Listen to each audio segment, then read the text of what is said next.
अस्सलामुअलैकुम दोस्तों, मेरा नाम डॉक्टर अली असगर है और आज की इस वीडियो में हम MCQ discussion of P block element जो कि सेकेंड ईयर इनऑर्गेनिक केमिस्ट्री के चैप्टर नंबर 4 से रिलेटेड हैं, तो उसके लेक्चर 2 को आज हम समझने जा रहे हैं, जिसमें उसके हम एनटीएस से रिलेटेड इंपॉर्टेंट एमसीक्यू को यहाँ हम डिस्कस करने जा रहे हैं। तो इस लेक्चर को शुरू करने से पहले आपसे रिक्वेस्ट करेंगे कि अगर आपने अब तक हमारे इस चैनल को सब्सक्राइब नहीं किया, जो कि सिंध बोर्ड टीचिंग के नाम से है, तो काइंडली आज ही आप हमारे इस चैनल को सब्सक्राइब करें और साथ ही साथ बेल आइकन को लाजमी क्लिक करें ताकि हमारी अपलोड करदा तमाम वीडियोस की नोटिफिकेशन आपको रिसीव हो सके। तो आइए हम स्टार्ट करते हैं एमसीक्यू नंबर 16 से। याद रहे एमसीक्यू नंबर 15 तक हमने जो है वो लेक्चर नंबर 1 में डिस्कस किया था, तो उसको भी देखना मत भूलिएगा। तो आइए नंबर 16 से हम स्टार्ट करते हैं। Chlorine can be manufactured from, हमसे कहा जा रहा है कि क्लोरीन अगर हम मैन्युफैक्चर करना चाहते हैं तो इनमें से किस के जरिए हम क्लोरीन प्रोड्यूस कर सकते हैं। ए में कहा जा रहा है electrolysis of NaCl, sodium chloride जो है उसको हम इसकी इलेक्ट्रोलाइसिस करवा दें। बी में कहा जा रहा है electrolysis of brine solution, brine solution भी क्या होता है, NaCl का ही सोल्यूशन होता है। और कहा जा रहा है electrolysis of bleaching powder, bleaching powder की इलेक्ट्रोलाइसिस के जरिए। तो इसमें ऑप्शन ए और बी ये दोनों मेथड तो हमारे कोर्स में शामिल है। ब्राइन सोल्यूशन तो NaCl का जो सैचुरेटेड सोल्यूशन होता है वो होता है, इसकी इलेक्ट्रोलाइसिस करो तो भी क्लोरीन प्रोड्यूस होता है। और सोडियम क्लोराइड को अगर मेल्ट करके उसकी इलेक्ट्रोलाइसिस करो तो भी क्लोरीन प्रोड्यूस होता है। जबकि इलेक्ट्रोलाइसिस ऑफ ब्लीचिंग पाउडर हमारे कोर्स का ऐसा नहीं है, लेकिन हमें फिर भी मालूम है कि डी ऑल आर करेक्ट होगा, क्योंकि दो ऑप्शन अगर सही है तो तीसरा अंडरस्टूड है वो भी सही होगा। करेक्ट आंसर हमारे पास क्या है, डी ऑल आर करेक्ट। इसी तरीके से एमसीक्यू नंबर 17 में कहा जा रहा है which one of the following is an और, हमें कहा जा रहा है कि which one of the following is an और, इनमें से कौन सा जो है वो और है। अब और वो होता है कि कोई भी एलिमेंट जो होता है ना वो अपनी इम्प्योरिटी फॉर्म के अंदर जो पाया जाता है उसे हम कहते हैं और। तो हमें कहा जा रहा है इनमें से कौन सा जो है वो और है। ए में कहा जा रहा है बॉक्साइट, बिल्कुल ये एल्यूमिनियम का और है। मेलाचाइड, पायराइट, ये जो है वो तमाम के तमाम जो है वो और है, सिवाय किसके, सी पिग आयरन के। पिग आयरन जो है वो और, पिग आयरन जो है वो और नहीं है। इसी तरीके से नंबर 18 की बात करते हैं। Aluminium forms when aluminium reacts with, हमें कहा जा रहा है एल्यूमिनियम जो है वो बनता है when aluminium reacts with, aluminium किसके साथ रिएक्ट करेगा कि एल्यूमिना बनेगा। तो ए में कहा जा रहा है एसिड, बी में कहा जा रहा है नॉन मेटल, सी में कहा जा रहा है बेस और डी में कहा जा रहा है मेटल। तो हमारे पास इसका करेक्ट आंसर क्या है, इसका करेक्ट आंसर हमारे पास जो है वो बेस है। एल्यूमिना बनता है जब एल्यूमिनियम जो है वो बेस के साथ रिएक्ट करेगा। इसी तरीके से नंबर 32 की बात करते हैं। H2SO4 has a structure, H2SO4 का कैसा स्ट्रक्चर है। ए में कहा जा रहा है टेट्राहीड्रल, बी में कहा जा रहा है ट्राइगोनल, सी में कहा जा रहा है लीनियर और डी में कहा जा रहा है प्लेनर।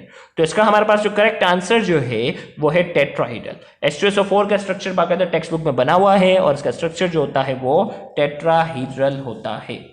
इसी तरीके से एमसीक्यू नंबर 20 जो हमने मार्क किया हुआ है, तो इसमें हमारे पास पूछा जा रहा है what is the chemical formula of red lead. Red lead का केमिकल फॉर्मूला क्या है। 4 ऑप्शन आपके सामने जो है वो मौजूद हैं और हमारे पास इसका करेक्ट आंसर है Pb3O4। तो रेड लेड का जो फॉर्मूला है Pb3O4। अब इसी तरीके से रेड लेड है ना, येलो रेड लेड के जितने भी पिगमेंट हैं उन तमाम के फॉर्मूला आपने याद रखने होंगे ताकि एप्टीट्यूड में पूछा जाए तो परेशान ना हो। नंबर 21 की बात करते हैं। In contact process for the manufacture of sulphuric acid the sulphur trioxide, हमें कहा जा रहा है कॉन्टैक्ट प्रोसेस में हम क्या करने जा रहे हैं, सल्फ्यूरिक एसिड जो है वो मैन्युफैक्चर करने जा रहे हैं। The sulphur trioxide, sulphur trioxide का क्या करते हैं। ए में कहा जा रहा है dissolve in concentrated sulphuric acid, B में कहा जा रहा है dissolve in dilute sulphuric acid, C में कहा जा रहा है डिजोल्व इन वाटर, डी में कहा जा रहा है लिक्विफाइड बाय प्रेशर।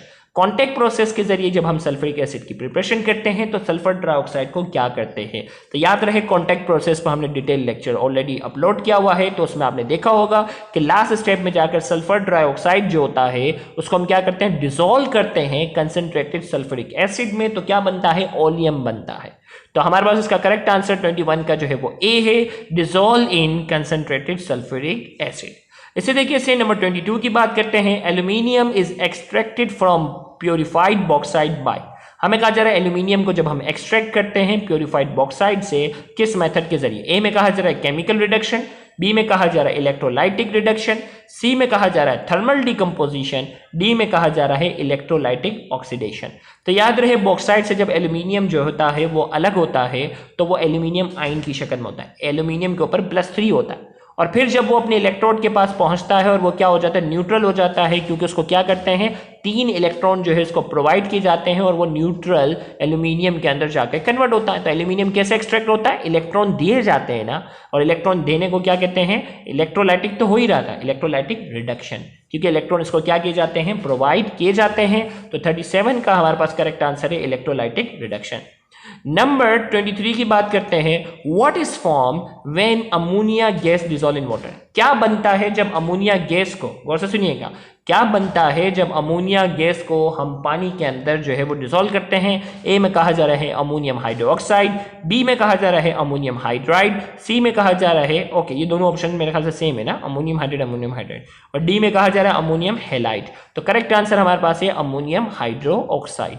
तो 23 का करेक्ट आंसर है A. Number 24, super oxide of oxygen is. इन चारों में से कहा जा रहा है कि एक जो है वो सुपर ऑक्साइड है ऑक्सीजन का। याद रहे कि नॉर्मल ऑक्साइड जो होता है, गौर से सुनिएगा, नॉर्मल ऑक्साइड जो होता है उसमें ऑक्सीजन के ऊपर, मैं आपको थोड़ा सा और बता, वैसे फर्स्ट ईयर के लेक्चर में मैंने डिटेल में बताया हुआ है भाई, नॉर्मल ऑक्साइड जो होता है ना उसमें ऑक्सीजन के ऊपर -2 होता है। पर ऑक्साइड जो होता है उसमें ऑक्सीजन के ऊपर क्या होता है, -1 होता है।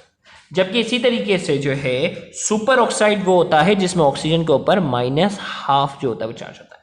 अब इसमें से हमारे पास जो है वो सुपर ऑक्साइड जो है वो KO2 है। कैसे, KO2 की अगर हम बात करते हैं ओवरऑल न्यूट्रल है, लिहाजा 0। अब इसी तरीके से यहाँ मैं बात करता हूँ पोटेशियम के ऊपर हमेशा +1 होता है, ऑक्सीजन का हमें मालूम करना है ना, तो ये 2 ऑक्सीजन है इसीलिए। अब ये हो गया 0, अब 1 यहाँ प्लस में वहां जाकर हो गया माइनस हो गया, 2 यहाँ मल्टीप्लाइड और वहां चला गया, तो इसका मतलब इसके ऊपर क्या है, इसका मतलब इसके ऊपर जो ऑक्सीडेशन स्टेट है वो क्या है, -½ तो KO2 के अंदर ऑक्सीजन जो है वो क्या है, सुपर ऑक्साइड की फॉर्म में है। तो हमारे पास इसका करेक्ट आंसर जो है, इसका करेक्ट आंसर जो है वो बी है, KO2। इसी तरीके से नंबर 25 की हम बात करते हैं, sulphur trioxide is an anhydride of. Sulphur trioxide जो है वो एनहाइड्राइड जो है वो किसका है। तो हमारे पास जो है इसमें सल्फ्यूरस एसिड कहा जा रहा है ऑप्शन ए में, बी में कहा जा रहा है सल्फ्यूरिक एसिड, सी में कहा जा रहा है हाइपोसल्फ्यूरिक एसिड और डी में कहा जा रहा है हाइड्रोसल्फ्यूरिक एसिड। तो सल्फर ट्राइऑक्साइड एनहाइड्राइड, यानी इनमें से कौन सा कंपाउंड है जिससे अगर मैं पानी को रिमूव कर दूं ना तो सल्फर ट्राइऑक्साइड बन जाएगा। तो हमारे पास करेक्ट आंसर क्या है, सल्फ्यूरिक एसिड। सल्फ्यूरिक एसिड से जब हम वाटर H2O को अगर रिमूव कर देते हैं तो हमारे पास बन जाता है SO3, और SO3 क्या है, सल्फर ट्राइऑक्साइड। इसी तरीके से हमारे पास जो है नंबर 26 की बात करते हैं, carbon dioxide is liberated during. Carbon dioxide, इनमें से कौन सा प्रोसेस है जिसके दौरान कार्बन डाइऑक्साइड जो है वो रिलीज होती है। इसमें 26 में कहा जा रहा है ए में respiration, B fermentation, C combustion of coke और डी में कहा जा रहा है ऑल। तो रेस्पिरेशन हमें मालूम है, बायोलॉजी वाले जो भी उनको मालूम होगा, कार्बन डाइऑक्साइड रिलीज होती है। फर्मेंटेशन क्या है, एनाएरोबिक रेस्पिरेशन है, इसमें भी रिलीज होगी। कंबंशन ऑफ कॉक, किसी कार्बन को अगर हम जलाते हैं तो भी कार्बन डाइऑक्साइड रिलीज होती है। तो इसका करेक्ट आंसर है डी ऑल। इसी तरीके से ओके, तो इसे 26 का करेक्ट आंसर है डी ऑल। नंबर 27 की अगर हम बात करते हैं, in which of the following compound the oxidation number of sulphur is +6। इनमें से कौन सा कंपाउंड है जिसमें सल्फर की जो ऑक्सीडेशन नंबर है वो क्या है, +6 है। ए में कहा जा रहा है सल्फ्यूरिक एसिड, बी में कहा जा रहा है पायरोसल्फ्यूरिक एसिड, सी में कहा जा रहा है सल्फर डाइऑक्साइड और डी में कहा जा रहा है सल्फाइड आयन। तो बड़ा कॉमन सवाल है, फर्स्ट ईयर में ऑक्सीडेशन स्टेट वाले में हमने ये क्या हुआ है, H2SO4। अब ये न्यूट्रल है तो 0, हाइड्रोजन के ऊपर जो है वो +1 है, 2 है इसलिए +2 कर दिया। सल्फर का हमें मालूम करना है, ऑक्सीजन, एक ऑक्सीजन के ऊपर नॉर्मली -2 होता है, 4 है तो इसलिए ये सब मल्टीप्लाई होगा। अब ये +2 और ये हमारे पास हो गया -8, 0। अब ये 8 यहाँ माइनस में, वहां जाकर क्या हो जाएगा, +2 यहाँ प्लस में, वहां जाकर हो जाएगा माइनस, तो 8 - 2 कितना हो जाएगा, ये हो जाएगा +6। तो सल्फ्यूरिक एसिड के अंदर सल्फर के ऊपर जो ऑक्सीडेशन स्टेट होती है वो क्या होती है, +6। तो हमारे पास इसका जो करेक्ट आंसर जो है वो क्या होना चाहिए, सल्फ्यूरिक एसिड। तो ये बड़ा कॉमन सवाल है और इसमें परेशान मत होना। ऑक्सीडेशन नंबर या ऑक्सीडेशन स्टेट का फर्स्ट ईयर में पूरा डिटेल हमारा लेक्चर अपलोडेड है, उसको आप देखिएगा तो आप इंशाल्लाह चैंपियन बन जाएंगे। Number 28, the compound that gives chlorine like smell. इसमें से कौन सा ऐसा कंपाउंड है जिसकी स्मेल जो होती है वो क्लोरीन लाइक होती है। तो एक में कहा जा रहा है CHCl3, COCl2 ब्लीचिंग पाउडर का फॉर्मूला है, कार्बन टेट्राक्लोराइड का फॉर्मूला है। तो हमारे पास जो करेक्ट आंसर जो है वो है बी, ब्लीचिंग पाउडर की जो स्मेल होती है वो बिल्कुल क्लोरीन की तरह होती है। तो 28 का करेक्ट आंसर है वो बी है, CaOCl2। इसी तरीके से which statement about carbon monoxide is correct, इनमें से कहा जा रहा है कौन सा स्टेटमेंट है कार्बन मोनोऑक्साइड के बारे में करेक्ट। ए में कहा जा रहा है it is involve in photosynthesis, carbon monoxide photosynthesis में इस्तेमाल होती है। बी में कहा जा रहा है it produce carbon when Burns, ये इसको जब जलाते हैं तो कार्बन प्रोड्यूस करेगी। सी में कहा जा रहा है it is a pollutant gas, ये पोल्यूटेंट गैस है। और डी में कहा जा रहा है it is denser then air, ये हवा के मुकाबले में भारी है। तो करेक्ट आंसर हमारे पास जो है वो क्या है, सी, इट इज अ पोल्यूटेंट, ये पोल्यूटेंट गैस है। बकिया तीनों ऑप्शन जो है वो रॉन्ग है। इसी तरीके से नंबर 30 की बात करते हैं, विच of the following shows the properties of chlorine and sulphur dioxide.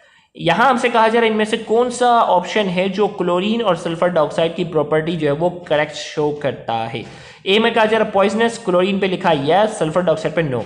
B में लिखा हुआ है प्रॉपर्टी पे लिखा है गैस, क्लोरीन पे लिखा हुआ है नो और सल्फर डाइऑक्साइड पे लिखा है यस। सी में कहा जा रहा है यूज टू स्टेलाइज वाटर, पानी को स्टेलाइज करने के लिए काम आता है, क्लोरीन पे लिखा हुआ है यस और सल्फर डाइऑक्साइड पे लिखा है नो। फिर इसी तरीके से लिखा हुआ है यूज इन ब्लीचेस, क्लोरीन पे लिखा है नो और सल्फर डाइऑक्साइड पे लिखा हुआ है नो। तो करेक्ट आंसर हमारे पास जो है वो सी है, use to sterilise water. Chlorine जो है वो वाटर को स्टेलाइज करने में इस्तेमाल होती है, जबकि सल्फर डाइऑक्साइड इस्तेमाल नहीं होती। इसी तरीके से नंबर 31 की बात करते हैं, which substance has the highest melting point, कौन सा सब्सटेंस है इन चारों में से जिसका मेल्टिंग पॉइंट जो है वो सबसे हाईएस्ट है। ए में कहा जा रहा है डायमंड, बी में कहा जा रहा है लेड ब्रोमाइड, सी में कहा जा रहा है मीथेन और डी में कहा जा रहा है वाटर। तो इनमें से कौन सा सब्सटेंस है जिसका मेल्टिंग पॉइंट जो है वो हाईएस्ट है। तो हमारे पास इसका करेक्ट आंसर जो है वो क्या है, ए डायमंड। डायमंड का जो मेल्टिंग पॉइंट है इन तमाम के मुकाबले में सबसे ज़्यादा हाईएस्ट है। तो यहाँ जाकर हमारा आज का ये लेक्चर जो है वो मुकम्मल हुआ। अगर आपको हमारा आज का ये लेक्चर समझ में आया है, पसंद आया है, तो वीडियो को लाजमी लाइक करें, कमेंट में अपना फीडबैक लाजमी दें और इस वीडियो को ज़्यादा से ज़्यादा शेयर करके अपना हक ज़रूर अदा करें। याद रहे बहुत से ऐसे स्टूडेंट हैं जो गवर्नमेंट कॉलेजेस के बाद एक्सपेंसिव कोचिंग सेंटर्स को अफोर्ड करने की सलाहियत नहीं रखते। तो आपका इन वीडियोज़ को ज़्यादा से ज़्यादा शेयर करना, उन तक पहुँचा देना आपके लिए सदका जारिया हो सकता है। Thank you very much. अल्लाह हाफ़िज़।